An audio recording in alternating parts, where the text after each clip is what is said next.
এই কোরআন এত দামি একটা কিতাব, এই কোরআনটা মাসের সাথে সম্পর্ক, মাস দামি হয়ে গেল। কে জানে ইমামের বাড়ি কই? এই কোরআনটা জমিনের মধ্যে আসলো রমাদানে। রমাদান এমন একটা মাস, যেই মাসের মতো বড় দামি আর কোনো মাস নাই। রমাদানের কদরের রাত্রি আল্লাহ তাআলা এই কোরআনটাকে নাজিল করলেন।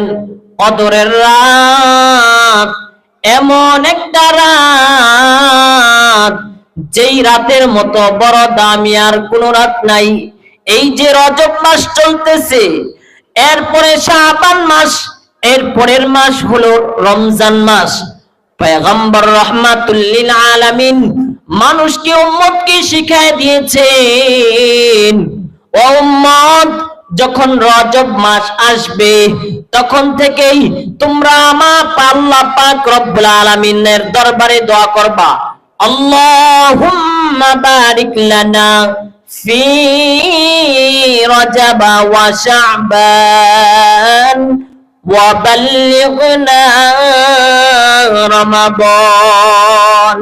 আল্লাহুম্মা বারিক লানা ফি রজব ওয়া শাবান ওয়া বাল্লিগনা রমাদান।